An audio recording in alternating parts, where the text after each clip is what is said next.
O mal. Do termo latino malo, geralmente se refere a tudo aquilo que não é desejável ou que deve ser destruído. O mal está no vício, em oposição à virtude. Em muitas criaturas é o termo usado para descrever os atos ou pensamentos que são contrários a alguma religião em particular.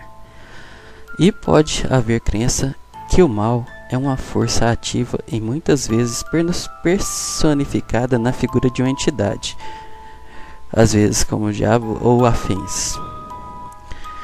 Plotino define o mal como a privação de toda forma de inteligibilidade.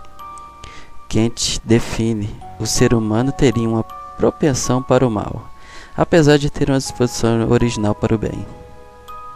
Hannah Arendt retorna à questão do mal radical kantiano, politizando-o.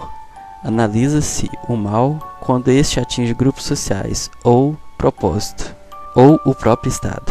Segundo outrora, o mal não é uma categoria ontológica, não é uma natureza, nem metafísica, é político, é histórico, é produzido por homens e se manifesta apenas onde se encontra espaço institucional para isso, em razão de uma escolha política. A trivialização da violência corresponde, para Arendt, ao vazio de pensamento, onde a banalidade do mal se instala. O antropólogo estadunidense Ernest Becker, que segundo o filósofo Sanken é o pioneiro no desenvolvimento da ciência sobre o mal, afirma que a dinâmica do mal é devida a fundamentalmente a negação da condição de criatura, isto é, quando a armadura do caráter, desenvolvida pela pessoa para reprimir o fato que irá morrer, falha em criar uma auto-ilusão protetora. O indivíduo vê-se então diante de um desamparo que começa a infundir-lhe angústia e, por fim, o terror. Já não é mais o ser humano normal, cuja neurose, proveniente da negação da morte, é amortecida por um conjunto de símbolos e conceitos capazes de fazê-lo levar uma vida adaptada. Não, agora ele está sem máscaras diante da vida. O mundo lhe apresenta assim como um ambiente hostil, o que o obriga a tentar modificá-lo, a ponto de eliminar os acidentes, a insegurança, que no fundo não são aspectos inerentes da vida na Terra. Para Becker, ao não conseguir atualizar a transferência original, isso e ao não depositar sua necessidade de segurança psíquica num ser transcendental, o indivíduo passa a negar sua condição de criatura e, por conseguinte, também de seus semelhantes, aos quais podem ser então eliminados nesse processo de tornar o mundo um lugar mais seguro. E daí, o mal.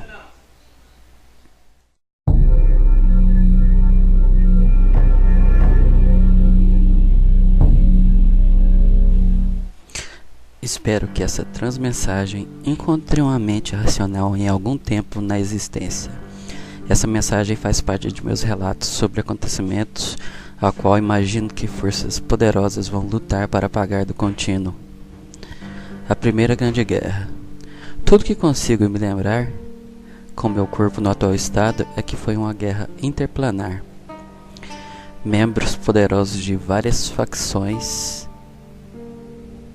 de planos diferentes, inclusive minha raça, os Azatru e os Vanatru, se uniram contra um mal comum, o Usurpador, uma criatura extraterrena que só depois descobri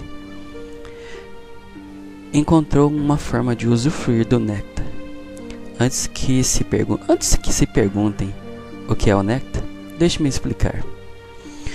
Os reais divinos, nascidos ou ascendidos, têm acesso a uma energia gerada por mortais ou imortais em suas preces ou cultos. Energia essa que carinhosamente os divinos chamam de néctar. Messiah é como chamamos o mundo. Imagino que após a minha partida e a guerra, os sobreviventes menos instruídos batizem com outro nome. Onde eu estava? Ah, sim. Me recordei. Desculpe a falta de conectividade, mas a dor da notificação é excruciante e devo continuar meu relato. De todas as versões de Messiah,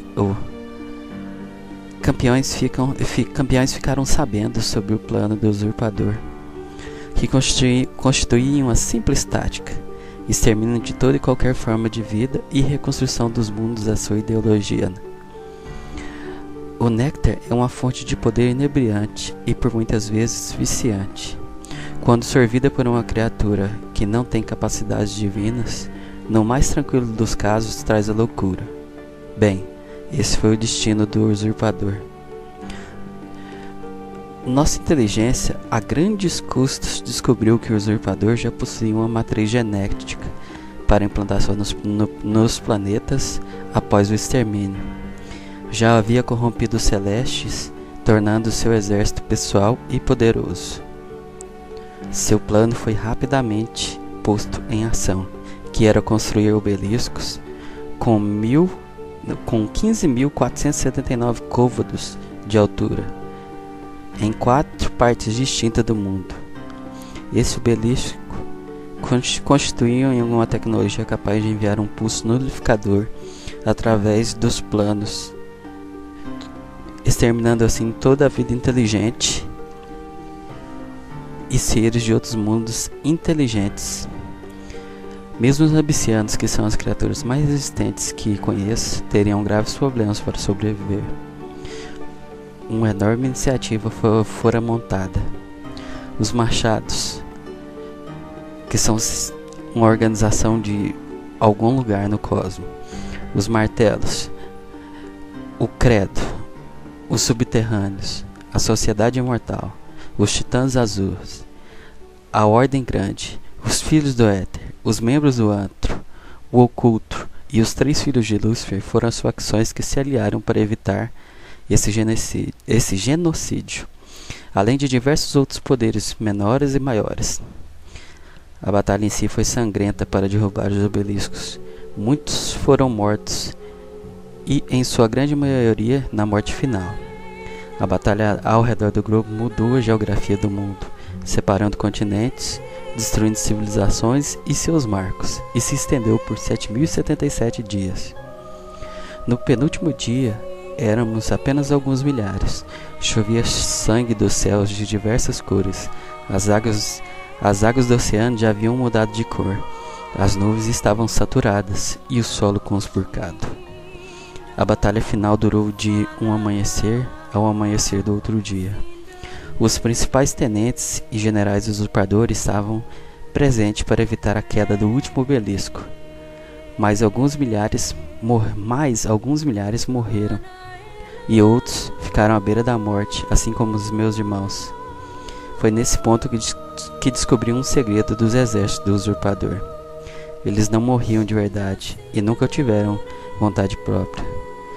Como bonecos puxados por cordas, algo invisível usava seu namoro como arma. Paguei caro por essa observação. A última cena com a qual minha mente lúcida pôde gravar deste tempo fora a filha mais nova de Lúcifer, uma fêmea de altura mediana, em fúria, destruindo tudo em seu caminho, permitindo que os demolidores colocassem abaixo a monstruosidade. Afinal, conseguimos evitar a destruição de tudo com um custo alto. Apenas 1 milhar sobreviveu. Meus irmãos Vanatru e Azatru, assim como eu, estavam sendo aos poucos nulificados. Não concordava com isso, mas não podíamos escapar da morte. Foi quando aquela voz em minha mente ofereceu um recurso para a vida. Não sei se por medo ou por amor a meus irmãos, aceitei a solução. Complexas equações pairaram em minha mente e nos permitiram sobreviver. Mas para isso deveríamos encontrar uma versão de Messiah que nos fornecesse um ambiente propício, e assim fizemos.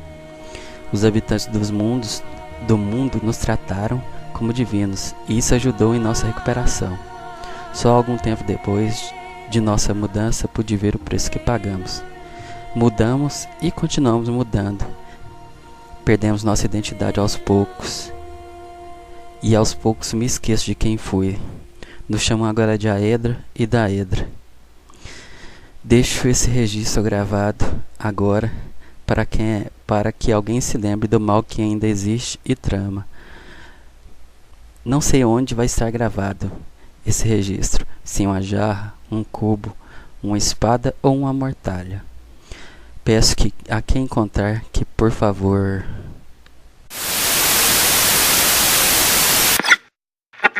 I am the lucid dream, the monster in your nightmares, the fiend of a thousand faces. Cower before my true form! Bow down before the god of death! Madness will consume you! Your will is no longer your own. Destroy them, minion! The master commands it!